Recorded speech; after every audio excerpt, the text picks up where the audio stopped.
When Françoise Gillette went with Picasso to meet Matisse for the very first time, Matisse told her, she said, "How can you do something so beautiful and so joyous?"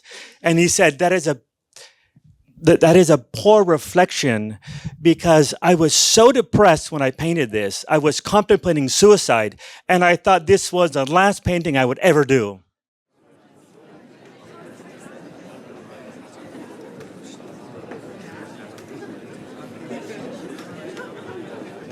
Good evening, everybody. Welcome to the American Library in Paris on this not raining anymore evening. I'm Rachel Donadio. I'm the curator of cultural programs here, and it is a great pleasure to welcome all of you here for another event in our Ways of Seeing programming. Ways of Seeing, as many of you know, is a series that explores how literature and visual art inspire one another and unique perspectives. So it's really a great pleasure to welcome Jeff this evening, Jeff Koehler, to discuss his latest book, Matisse in Morocco, A Journey of Light and Color, which recounts the remarkable story of Henri Matisse's winters in Tangier. Anyone here in Paris is probably pricing tickets to Tangier as we speak. We're going to be in conversation for about 45 minutes, and then we're going to open it up to questions from you in the audience. I'll introduce Jeff. Jeff Koehler is a Barcelona-based American writer and author of 11 books, including Dazzling, A History of the World's Greatest Tea, and Where the Wild Coffee Grows. His titles have won a James Beard Award, named Editor's Choice in the New York Times, and Paperback of the Week in The Guardian. They've been given a starred review in Kirkus and included in the Best of roundups in numerous publications, including the New York Times, the Wall Street Journal, Le Monde, National Geographic Traveler, NPR's Here and Now, Science, Nature, CS Monitor, Smithsonian, Mother Jones, Entertainment Weekly, and Bustle. His writing has appeared in the Washington Post, NPR.org, Wall Street Journal, Saveur, New York, the Times Literary Supplement, the South China Morning Post, Vogue Arabia, Harper's Bazaar Arabia, and many other publications. Can you please join me in giving him a big round of applause? Thank you. Welcome, Jeff. All right, so let's talk about Matisse in Morocco. I think first we should set the scene. It's 1912. Matisse is about 42. What's he doing in Morocco? Why does he go to Morocco? Help bring us there. All right, let's start that story there. So literally the end of January 1912, so about now, it was raining and cold. Matisse was 42, mid-career, but he had yet to really find lasting financial success. So 2005, 2006, he burst onto the scene with Fauvism. He was the king of the Fauves. 1905, but that's okay. We gotcha. He was really there. By 1912, that was gone. He had lost most of his patrons. Gertrude Stein, one of his greatest collectors, was done with him. She was supporting only Picasso. The critics who had been a few years before, calling him the greatest thing ever, was truly just destroying him. When you read the reviews in 1911, 1910, it's truly brutal. And he had been showing much fewer paintings in the Salon. So you see this hesitation, he was having this issue where really, because Cubism, basically. Cubism in 1912 was dominating the art scene. So here he has Picasso, and Cubism is truly sucking all the air out of the art field. And he feels this. So in 1912, so he's struggling. So again, he was up here, he's come down, he's lost most of his collectors. The critics are on him, and he's basically, having a crisis. And how can he get over this crisis? And decides, almost on a whim, to go to Tangier. So he gets a one-way ticket with his wife and goes to Tangier. So there's a handful of reasons why Tangier. One is, of course, the light. And, Tangier's famous for this beautiful, interesting mix of Mediterranean, Atlantic light.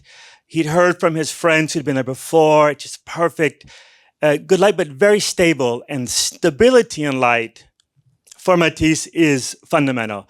So he knows he needs to get out of Paris. He needs to kind of find a way to get that background noise and keep this magnetic true north of his kind of artistic vision. And he needs a place to do it, and Tangier is a perfect place to do it. And so off he goes at the end of January 1912 to paint in Tangier. Okay, it's actually a place. I think one of the things that really struck me about this book is we get a real sense of Matisse, his emotional state. He is a very fragile guy who goes through a really hard time, and the criticism affected him deeply. Picasso's Les Demoiselles d'Avignon, 1907, Cubism, and he thinks like, who am I? What am I doing? Although he constantly stays true to the painting. His painting. So he arrives. Your book is full of incredible details. I mean, this is a real researcher, Jeff Koehler. He will tell. I mean, you can see from this book that we know which direction the wind was blowing when the boat arrives. You've done a huge amount of research, which we'll talk about in a little while. But he gets to Tangier. It rains the whole time. At the first 2 weeks, he's really, really depressed and in his hotel. And then he produces this painting. So exactly. So he comes on the ship from Marseille, and he comes down, and as he's approaching the coast of Tangier, he sees these kind of dark clouds gathering, and he lands in the port, and they go through the port, and they put the luggage on a donkey, and they cross the city up. And by the time they arrive at the hotel on the top of the city, it's raining. And for him, this is the worst thing that could possibly happen.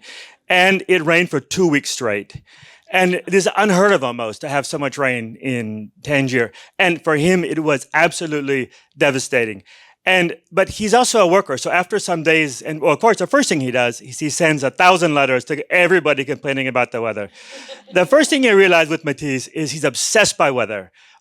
Every single letter is like my grandfather used to be. Every single letter details exactly the weather. Because for him, this is everything. And so he has 2 weeks of rain, and it's just every day looking out. But he has to work because he really has no choice. He really needs the money, and he needs to do some work. He paints one beautiful painting of a still life, and then he does the basket of oranges. Now, this many of you probably seen it. It's hanging in the Picasso Museum. It's owned by Picasso, who got it later. But this painting, when François Gillette went with Picasso to meet Matisse for the very first time, Matisse told her, she said, how can you do something so beautiful and so joyous? And he said, that is a poor reflection, because I was so depressed when I painted this. I was contemplating suicide, and I thought this was the last painting I would ever do. Maybe it's a slight exaggeration, but this just shows you the depths of this man's depression because it's raining in Tangier. And yet, he creates one of the most spectacular and beautiful painting where light seems to kind of emanate from inside somehow, while literally saying he's contemplating suicide. It's really an incredible thing. But then the rain cleared, and then things got better. But this was the end of the rain. And imagine if this is what he produced in the rain. I think one of the things that also really struck me in this book is he needs to be out of Paris, as you say. He needs to be away from the art world, and he doesn't want distractions of the outside world, but there are huge distractions of the outside world. While he's in Tangier, it's 1912, and the basically the French mandate begins while he's there. Tell us a little bit about that, and then we'll go deeper into his paintings. Yeah, he was very aware of being this Frenchman. So he was a very nervous guy. We should maybe back up slightly on that he's a terrible traveler. He's an insomniac. He's a nervous wreck. His wife's with him, who reads to him at night until he can fall asleep. He's really, so these are other issues combining. And in the city, he's very much aware that he standing out. And there's some very funny sketches he did and some postcards he sent to his friends where he's in this top hat and this coat with people passing by, and he's clearly out of his thing. But even if he made jokes, he still didn't like to paint outside because there was too much attention, and he needed to find a garden. So he spent a number of weeks painting in a private garden. But exactly at this time is when the French came and they wanted to deliver to the Sultan their mandate saying you're going to become a protectorate. So in his hotel, the Hotel de France, it's right next to the main souk. And this is where the French gathered with hundreds of horses and a lot of things to spend 1 week driving. On the piste to give the king this mandate, and he was actually invited to go along with these French soldiers to go to the Sultan, and he said, "No, that's too much for me. That I have enough color here," because he wasn't interested in that. But he was literally painting in Tangier when Tangier became a protectorate. The last kind of piece of North Africa fell. So he literally saw that moment out of his window, because his window was physically looking over where these soldiers gathered, and they left with this. And he is very conscious, obviously, of the larger political context. Morocco, after 200 years of being an independent country, then becomes a French protectorate. He's also conscious of following in the footsteps and not wanting to follow in the footsteps of Delacroix, the painter who went to Morocco in the 19th century, who painted many harems and classic orientalizing scenes. Talk a little bit about how Matisse didn't want to be like Delacroix. Delacroix went, and his notebooks, I'm sure many people have seen here, his paintings and his sketches are unbelievable. But his canvases all came later. So his paintings were done in the decades that followed of the Moroccan themes, some of the great paintings. Matisse was always very, I think, conscious of not wanting to seem that he followed exactly in his footsteps, even though he literally painted in some of the exact same places. And I think this is a reason why he spoke very little about Morocco. Generally, he spoke very little about his paintings, but Morocco, the few interviews that he did give, he was very deflective of this, and it seems that he didn't want to be like, well, I'm just following Delacroix, because what he was looking for was very different. So Delacroix was forever sketching people in the market, people on the street. There's not a single drawing that they found of Matisse drawing in the main souk. So the main twice-a-week souk is the classic place where all the artists used to go to draw and to paint. It was literally below his hotel. You could see it out his window. There's not a single sketch from that place, which is incredible, because it's in all the magazines in that time. If you read, that's where they said the painters, you have to go. That's where you go to paint. This is Tangier to get the orange cellar. He painted oranges, but there's no orange cellar. He's not interested whatsoever in capturing this kind of local types. And I think that's really what makes his work stand out and change the history of art in a way. It's his paintings from Morocco, the blue of the sky, which he calls, lumière fondue, the blue around twilight. It's like melting blue. He wants to really push into a completely new way of painting. I'm gonna hold up another postcard. Also, unlike Delacroix, he paints women, not the odalisques of later in the 1920s, but he has this rapport with this sitter, Zora. And tell us a little bit about how he found Zora and how he paints her. This is not an orientalizing image. This is I think you can see it, you can imagine it. I'm sure many of you have seen some of the Zora paintings before, but take it away. Matisse wanted to paint, at some point he did a number of landscapes and some cityscapes that he wanted to do portraiture. And he could not find a model. This is one of the great challenges of painters at that time in Morocco, was finding a sitter. Even against Islamic taboo, there was also the idea of superstition, and it was evil eye. And even the best connected people, it was very hard to find. He didn't want to paint his wife, have her dress up. He didn't want to paint even part of the Jewish community. He wanted an authentic sitter. And finally, at the very end of the first trip, because he went for 2 winters, the very first winter, he found this girl called Zora, who was quite young, and convinced her to sit for him. And he made a painting called Zora in yellow. And this was the last painting he did. And he left Morocco. And the trip, those first 2.5 months, so successful that he went back as soon as he could for 4 months. And the first thing he did is he started looking for this girl again. And she was nowhere to be found. They could not find her anywhere. And eventually he was working with, there was a young guy in another hotel who acted as a translator. He tracked her down, and she was working in a public brothel. So she had become a prostitute between the trips. And he was able to paint her, but because she was essentially a governmental employee, whatever you want to call it, she couldn't work outside of this government house. So he had to go to the brothel, and he painted her up on the terrace essentially between clients. So this for me is very interesting, because if you think, so Matisse was this intense, very intense man with these bright blue eyes, these glasses, and you have this youngish girl who's probably has never seen, because it's not a tradition of paintings hanging on the wall, portraits, and she has to hold this pose for this intense French guy who's and then the madame calls her downstairs, and then he has to wait, which makes him probably unhappy, and then she comes back upstairs to resume the pose. So if you look at this picture, her hands are kind of blurred a bit, almost like a fish. You can see her trying to hold herself still. But the idea of this young girl with Matisse bearing down on her, and then next to, always with him, was also this translator. And in the book, I talk a bit about this idea, but what he must have kind of told her: trust this man. He's a good man. He just wants to capture you. Just hold still, basically, And this is one of the most magical paintings that he did.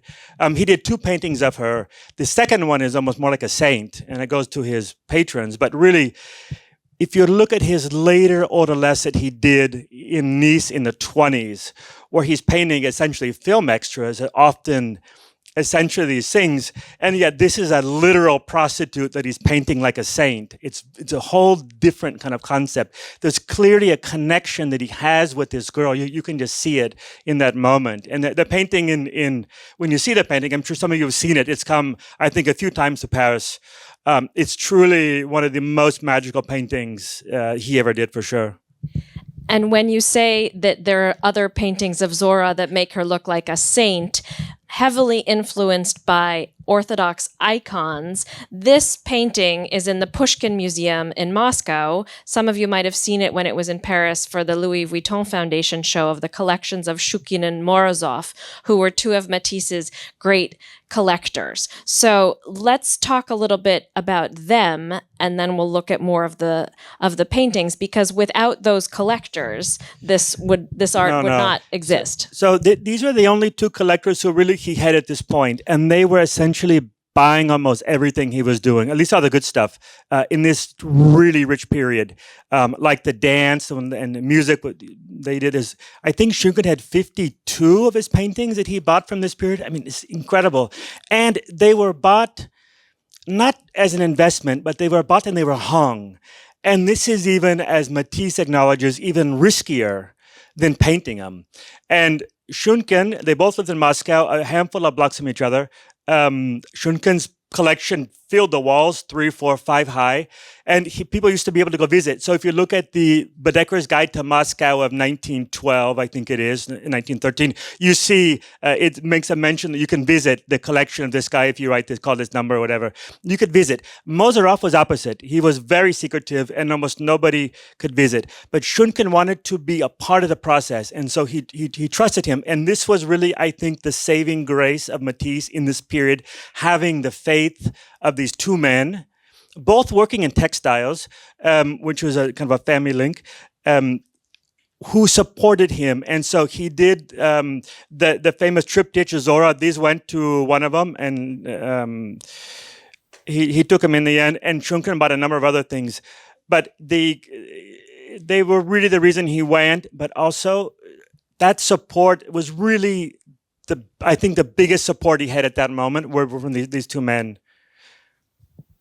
Shukin first visited him in Paris in his fauve phase and really loved the work. And as you say, he was also a textile guy. He had textile factories. Other collectors of Matisse, the Cohn sisters in Baltimore, were also from a textile family. At a certain point, they were producing most of the denim in the United States and a third of Levi Strauss, I think. And their collection is now at the Baltimore Museum of Art. So there's something about textiles, colors. Talk a little bit about that and about that aspect of Matisse's work. Well, Matisse grew up in the Northeast, up by the Belgian border, and it's a flat area, and he was born, his grandparents are weavers. He was born in a weaver's hut, essentially.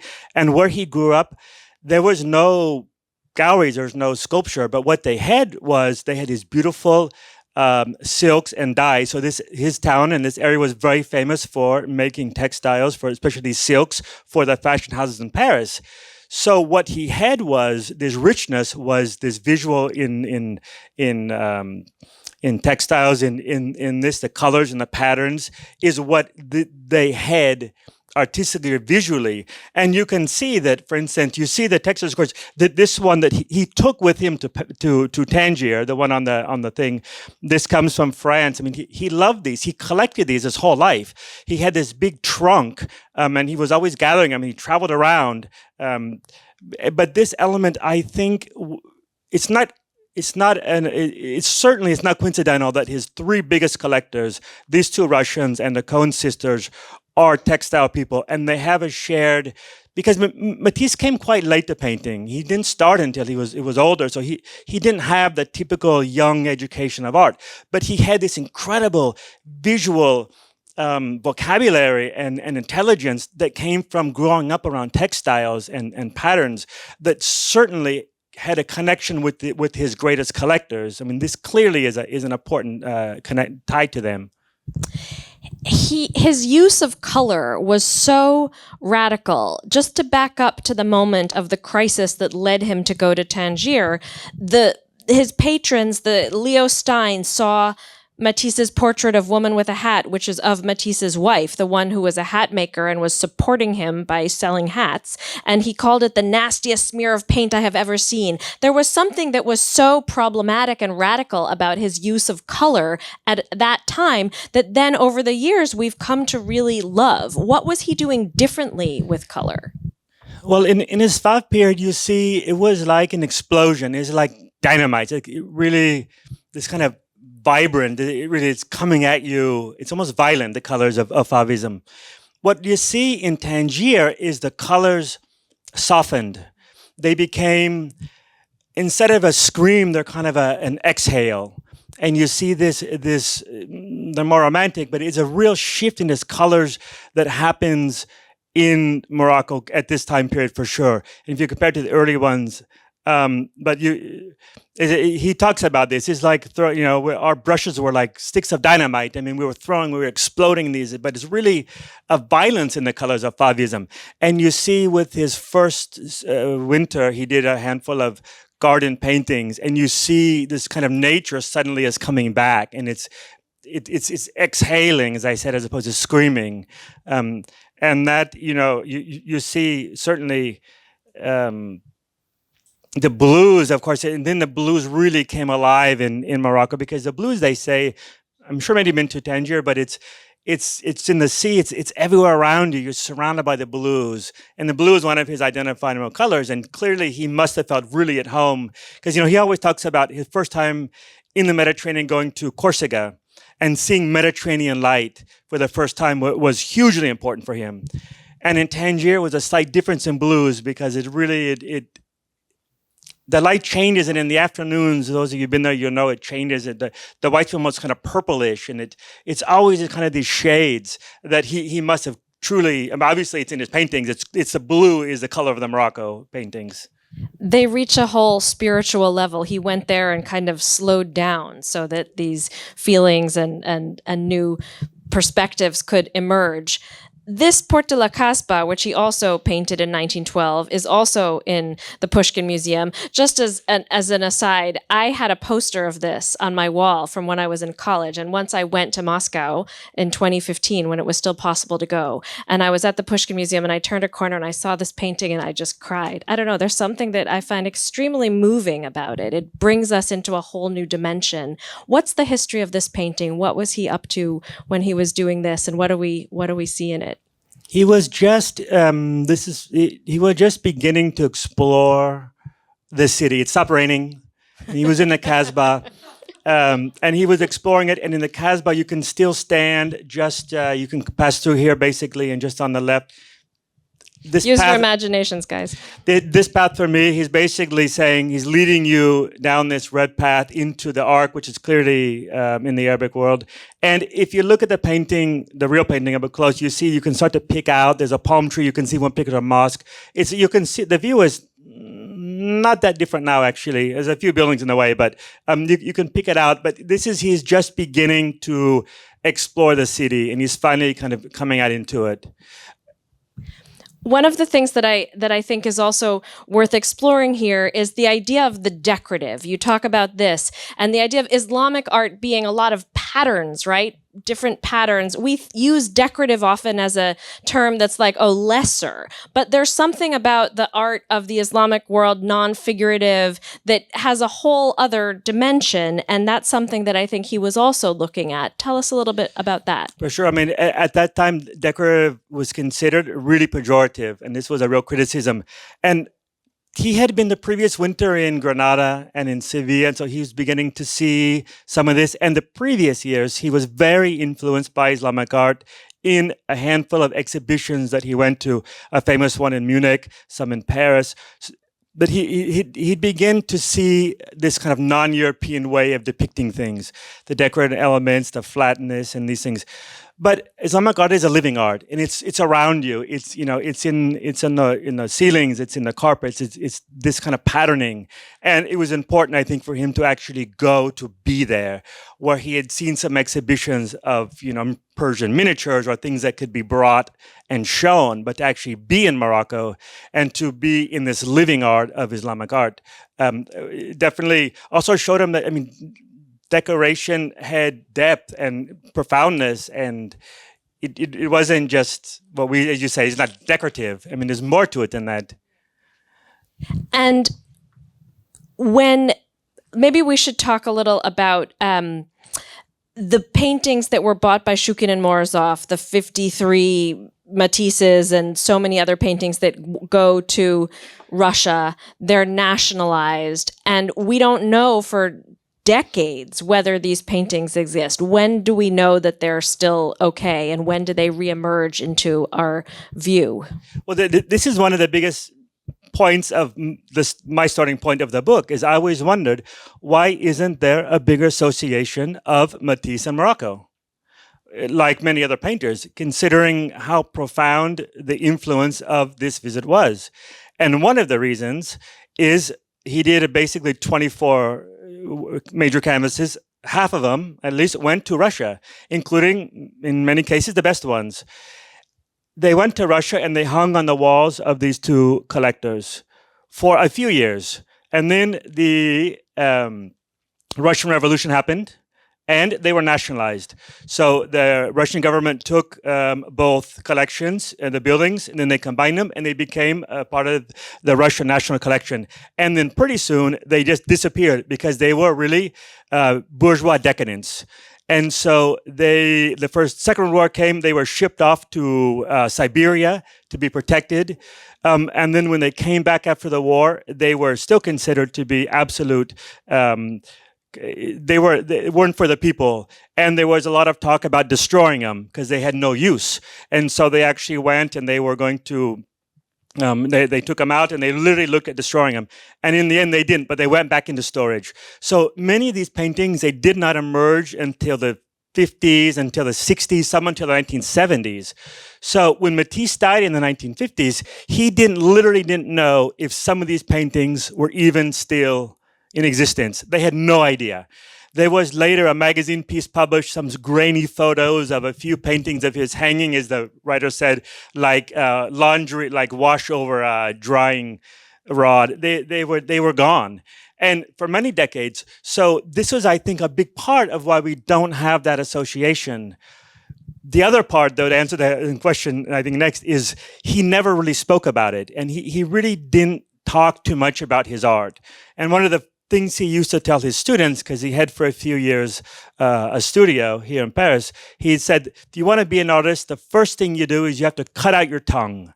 You have to learn how to you speak with your paintings. And he really followed that advice his entire life. He actually gave very, very few painting interviews in depth talking about what these works meant to him. And so, of course, so the Moscow stuff very little, and then you have the idea we said earlier about Delacroix and maybe deflecting. So between not seeing these paintings in the West and not hearing about them, that connection, I think, was never fully put together as it should have been many, many decades ago. And then finally, there was an exhibit at the National Gallery of Art in Washington and at the Pushkin Museum in 1991, which was the first collaboration between the previously Soviet Union and the United States. So they started appearing little by little. There was a major retrospective here in Paris. But the first major exhibition looking at Morocco, or the only one really, is 1991, the National Gallery of Art collaborated with the MoMA and the Pushkin and in St. Petersburg, the Hermitage. And these four, it was, you said, the first post-war, post-Cold War, or what do you say it, post-Cold War collaboration between these two countries. And it's very interesting because the main guy who put it together, his archives are in Baltimore, and it's very fascinating going through all of the internal memos about the exhibition, the Russians complaining they want more money before they send this, we got to pay that. And there was a lot of debate, but it was a 4-stop exhibition. And it was the first time when they actually looked at this together, Morocco, these two winters as a specific time period. And the first time they gathered up his drawings, so the drawings were scattered everywhere, to find, dozens of his drawings, sketches around the city. And then 10 years later, it came to Paris. Some of you probably saw that in 1999. There was the Matisse Morocco exhibition here in Paris. At the Institut du Monde Arabe, a smaller one. It's so when Matisse has of his first big retrospective at MoMA in 1951 at the Museum of Modern Art in New York, and at the time those paintings were not really part of how people saw his work, right? No, and this it was the conversation to put that together. There was a lot of questions to try to get him to remember and details about that, and he talked about Zoran Yellow. Was there, but all the Russian stuff, again, they didn't know if the paintings existed at that point. The catalog says something to the effect of, we have the greatest selection of Matisse things, whatever, but he full well knows, Alfred J. Barr, that the 52 or the 55 paintings in Russia that are missing are, in a period, are truly peakish, and so that major retrospective in New York was missing a huge thing. But beyond missing, they didn't know if they were even there.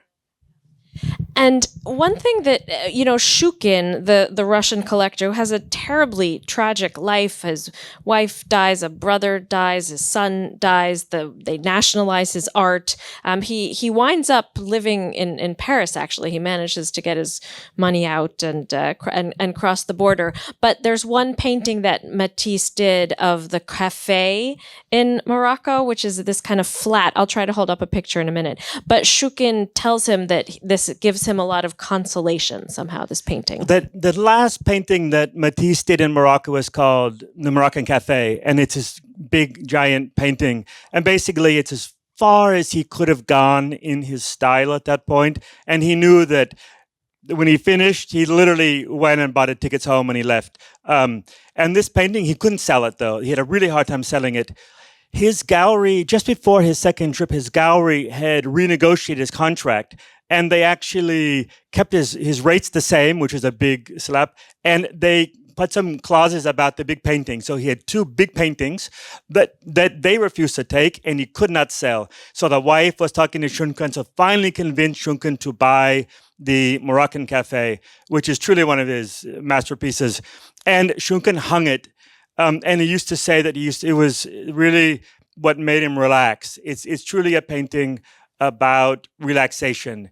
It's kind of nirvanic. And when you stand in front of it, wait a second, there it is. It's quite large, but when you stand in front of it in Russia, you kind of overwhelmed by this kind of blue and this kind of turquoise color. But this painting, because he was very shy, but also kind of arrogant. And in the beginning of his second trip, he went back without his wife, which is very risky. And when he realized he was going to stay, he told her, please come. But before she came, he was walking down the stairs one day in the Medina, and he heard some violin music. And he just popped in there, and he took the guy's instrument, and he started playing, because he was a great violinist, which is very funny. If the more you know about Matisse, it's a very funny moment of him playing. And he started going to this cafe and sketching, and eventually he made his big painting. But this is a cafe that he used to frequent, actually, on his second trip. And of course, nothing to do with the cafe, because everything disappeared. But you see in his drawings all the other stuff. But this is truly... He has a very famous line about a painting should be like an armchair, this kind of relaxation thing. And this painting epitomizes the idea of kind of relaxation. You stand in front of it, and Schunken would say, I spend, half an hour every day in front of it to kind of relax. You completely understand. What about his painting The Moroccans, which he does in 1916? He's back from Tangier. The World War I is going on. This is a big event in Matisse's life and in general world history. What can you tell us about that painting, which is this? Well, this is the only time that he actually returned to Morocco as a subject. Ever. It wasn't like Delacroix. That was it. But he came back and he painted this one. It was expanded. It was enlarged, different canvases. This hangs in New York. It's his most... It's very hard to read. It's very hard to know what it says. Your eye, when you're standing there, because it's a very large painting, it goes directly to this guy's head. This is your eye goes here, and you look into this pink and to this kind of black hole. So he's painting it when he can literally hear at times the battles of the First World War going on. He wanted to enlist. He couldn't. He was too old. His family was trapped on the other side of the lines up in the Northeast. So this painting is really a very dark moment for him. And it's kind of three different kind of parts. There's a real density and kind of darkness, and you read into it because he never spoke about it. But clearly it's very different than the ones in Morocco. But this was the only time that he returned to this subject. And it's called The Moroccans, even though that you only see one, because it's the same as other ones. He started, and then gradually kind of things kept disappearing. So if you look, there's probably another one on this side, because it's that same cafe, the Moroccan cafe, but from the other angle. This was the original concept. You have written books about food and cookbooks and tea and coffee. You've spent a lot of time in Tangiers. I wonder how you came to this subject and what the research was like for this book. Well, it goes way back. Clearly, there's an old, this exhibition, 1990, 1991, my mother gave me this catalog. I was my last year of college, didn't really know what to do, and I remember she, for some reason, found this catalog and gave it to me for Christmas. I remember being in my apartment, looking through these colors, not really understanding. That's always kind of the seed. I was writing about food mostly, and in 2012, I had finished 4 cookbooks in about 5 or 6 years, and I thought, I'm done with cookbooks. I can't write any more about food. This topic is finished, and I took my catalog and I went to Tangier, where I go quite a bit, and it was raining, and it was February, March, and I walked with this catalog and I said, this is the best story, because I believe we write what we want to read, and I want to read this story. And so I write it up, and I go back to and I tell my agent, I say, I got the perfect idea for the next book. When I write about my art, and she's like, no, you're not. You're not going to write a biography on Matisse. You've been writing cookbooks. And so this was impossible. And so this 2012. So basically 5 books later, I never gave it up, but we compromised, and I did 2 books on narrative nonfiction. Same kind of microhistory, looking very closely at subjects while doing cookbooks. So these 2 cookbooks here, actually, I wrote while I wrote this book. So I was always traveling. I never let it go. We had, I can't even tell you how many rejections. It was very hard to sell the book because I was this food guy. And this was, but literally it's almost stay in your lane. But it's like, what do you possibly know? But for me, it's not art criticism. This is written for everybody. This is a story about a guy having a crisis in the middle of his life, and he goes to Morocco and he gets over it. It's a story. So I just kept working on it, as my wife can attest to, for years. While this is my day job, this is what we eat my work in these books, and working to keep sane Matisse, traveling, because I wanted to see all the paintings. So, of course, going to Russia, Stockholm, tracking everything down, the archives, a lot of time in Morocco, of course. So the research was combination, different libraries in Paris here, a lot of time on the ground trying to see what it was like. Imagine what it would have been like in 1912 in Tangier for these men to arrive. But it needed to be backed up because I wasn't an art person. So I felt this incredible sense of people over my shoulder looking very carefully. And so it's way over researched, I guarantee it. Everything is absolutely, because for me it's very important. I know from my other works, and my Darjeeling book, for instance, was written, published in India. It sells the best in India. A book about an Indian tradition for an Indian market by this American guy living in Spain. It has to be, if you make a misstep in the first page, it throws the whole book off. And I know that if you're reading this book and you know a lot about art and you say, that's completely wrong, in page 4, you don't believe the rest of the book. And so I felt this. And the other thing was my old editor from other books, he was this great nonfiction editor who his favorite word was speculation, that he'd write on your manuscript. And so George, everything was like speculation or not. So like there's no speculation in here because George Gibson in my head saying speculation, crossing it in the first book with him, speculation. This big, he was literally an old school editor with a pencil.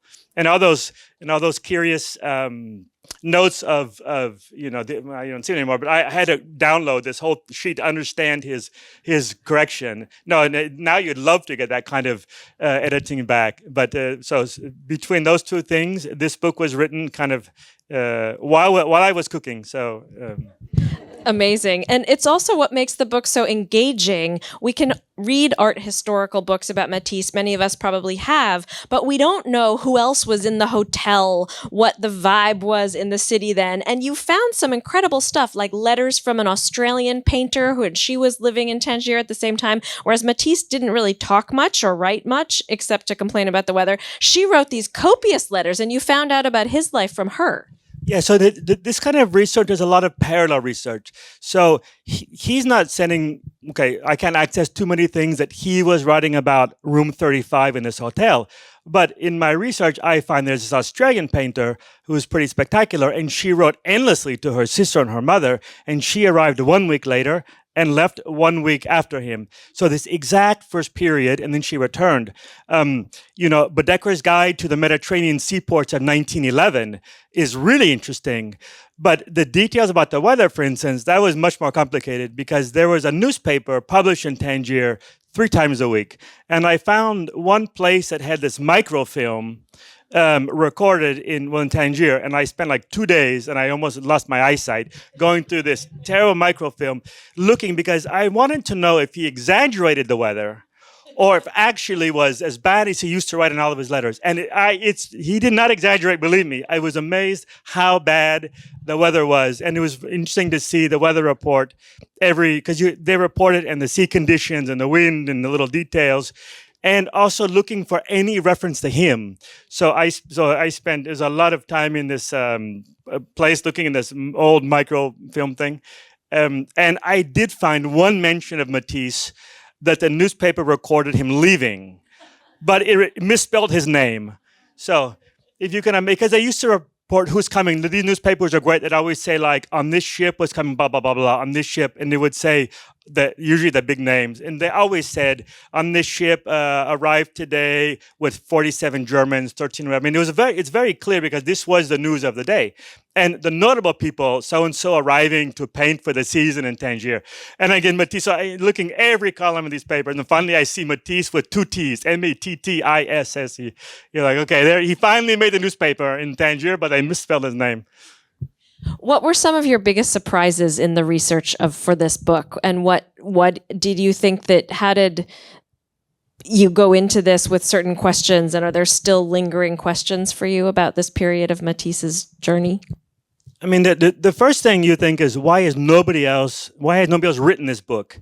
And surely somebody must be writing it exactly right now.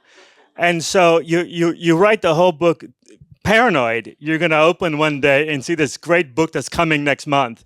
And so you're suddenly, especially at the end, you're in this kind of race to finish before somebody else does. But no, I didn't realize how obsessive he was about his work. So he's this terrible traveler, and all these things, but yet it doesn't matter. I'm going to go to this place and I'm going to keep on and just keep driving ahead. He had this incredible belief in himself, even if the rest of the world was almost telling him, no, and he refused. I mean, all the other fathers almost had shifted to Cubism, for instance, and he knew this wasn't for him. And seeing his letters and seeing some of his interesting things that he would say, and his friends trying to comfort him and give him confidence, you see that he totally was losing a certain level of confidence, yet he was holding on to this thread of his own artistic belief and how he just kind of kept driving ahead. This for me was quite a surprise. And even just seeing, I didn't know that he was such a neurotic kind of insomniac and bad traveler, because we think of Matisse as this great wandering painter, and he hated to travel. I mean, he went to Tahiti because he wanted to see the light of the Southern Hemisphere. And he went to Russia to visit Shunkan. That was just before he went to Morocco. But this was largely to kind of rehang his 50 paintings. He wanted to see him kind of hung right, and he went to talk about some things. But he said, take off the glass. They had glass, and they were tipped down, and he had them rehang them. But these are small things. But I always imagined he was this great global wanderer that just kind of loved to travel. And the only trip where he ever produced really anything major was in Morocco. And this was one of the lingering questions of kind of why. But the other places he went, I mean, he did travel a lot, but he never produced, he went to Algeria for 2 weeks and did one minor painting. In the south of Spain, 2 pieces that Shunkan called the work of a nervous man. I mean, that he bought because he was generous. And suddenly in Morocco, he gets there, and it's this 24 incredible canvases. So the big question going into it was, what happened in that place at that time exactly to that man to make this happen that didn't happen before, and then later didn't really happen either? I mean, Nice is different, but... And the answer is the light, and that he just found some kind of calm there. And it was familiar because he didn't just go back to Tangier or even to the same hotel. He went back to the same hotel room. So he spends 2.5 months in room 35, and he went back in 4 more months, but he went to the exact same room. So there was this idea of, it's not familiar, so it's something new to kind of shock him out to paint and the Islamic art. But there was a familiarity of that, of the set meals, of the surroundings. So it was a perfect, I think, combination of familiarity with newness that he's always getting to him. But again, Tangier is very different. So when he went the first year, there was no cars in the city. The first car arrived a year later. There were no paved roads, and every time other writers, again, I wrote a lot of these travel reports about this time, 1911, 1912, talking about walking on the streets. Every time you went out, it was an adventure, an experience, and yet he had that familiarity with the hotel's quite big, and he would stay in the grounds and paint. And that, in the end, was settled enough for him to that. I think that kind of combination of things where he could kind of escape back into the familiarity of the hotel and of his room. And then his wife was there for most of the time also. And she was a very, very key part, I think, to this whole thing, having her with him. Down. Thank you so much, Jeff. We're going to have a round of applause, and then we're going to have a round of questions. This is great. If you have a question, please raise your hand and wait for someone to come around with a microphone, please.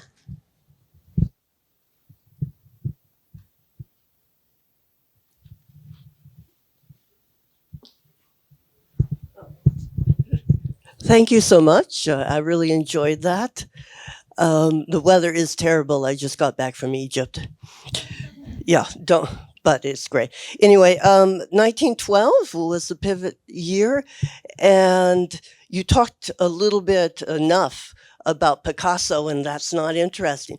But you didn't mention Kandinsky.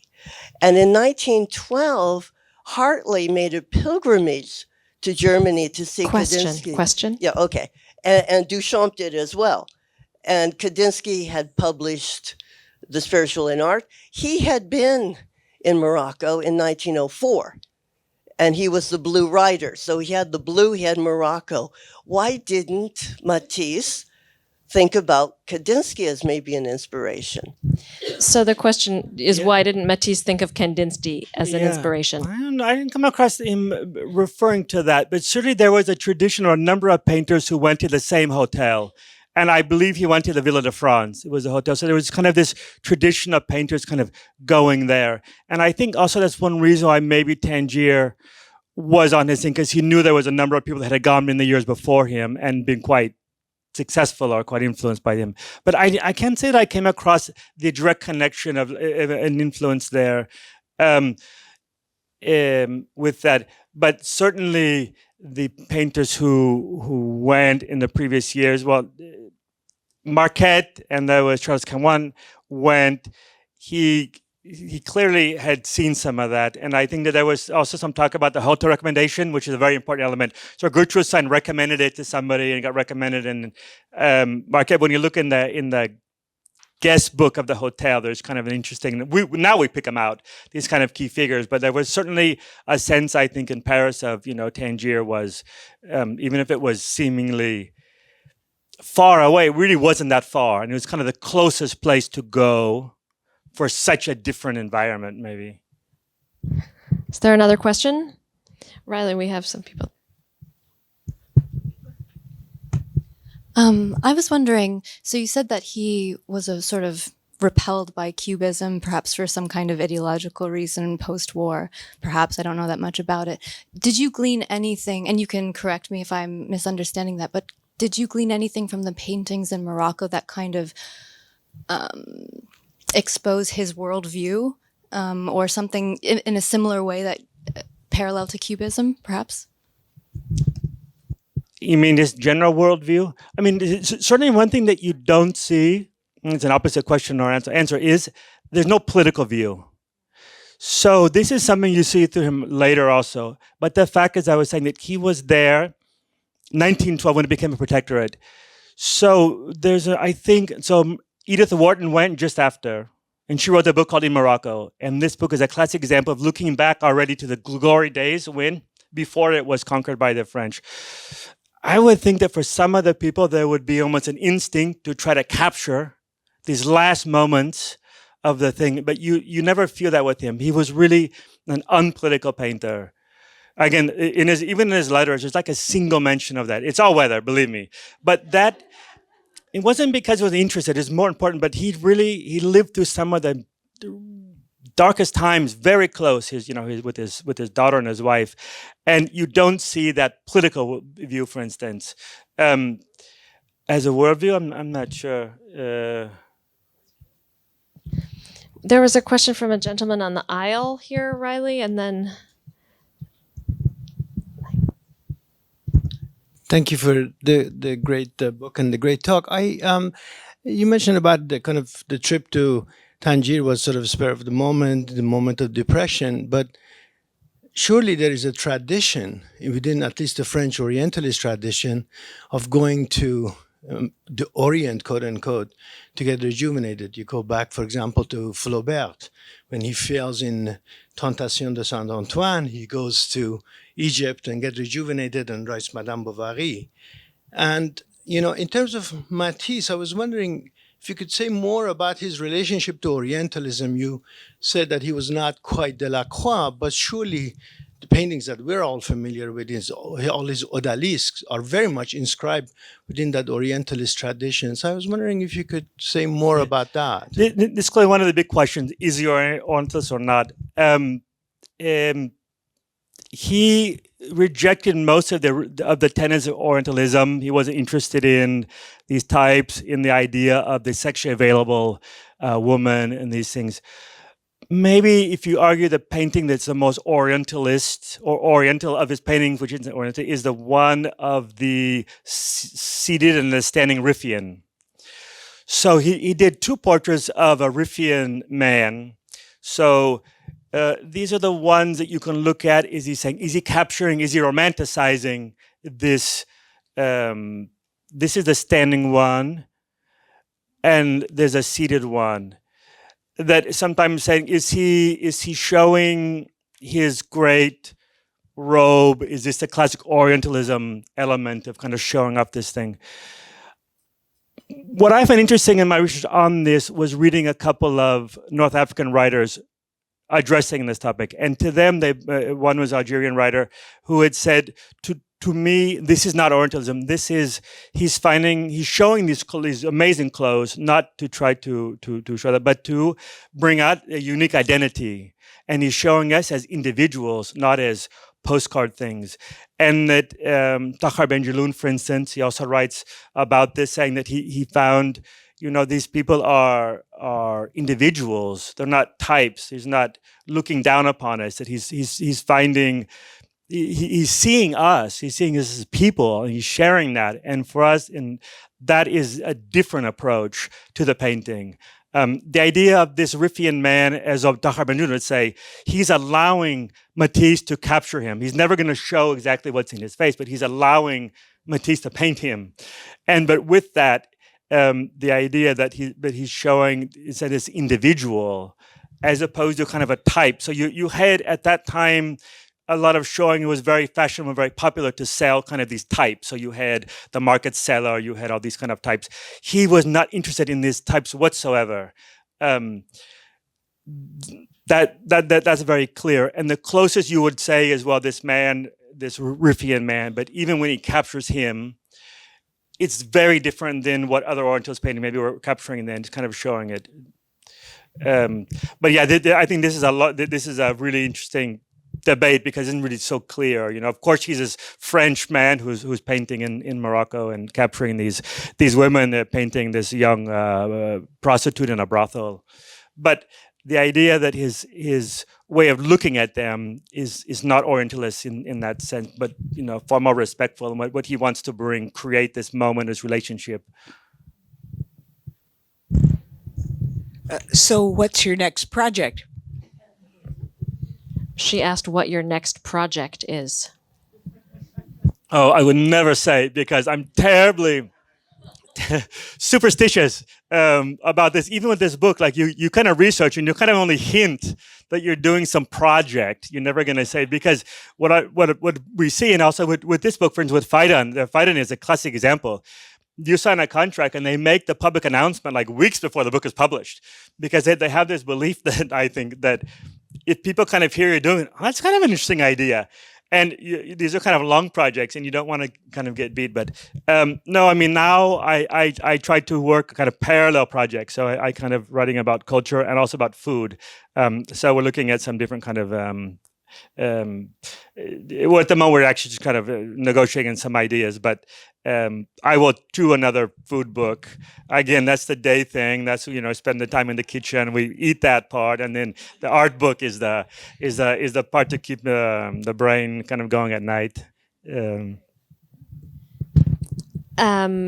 Do we have time for one more question? And then before we wrap up, there is going to be a short, fast raffle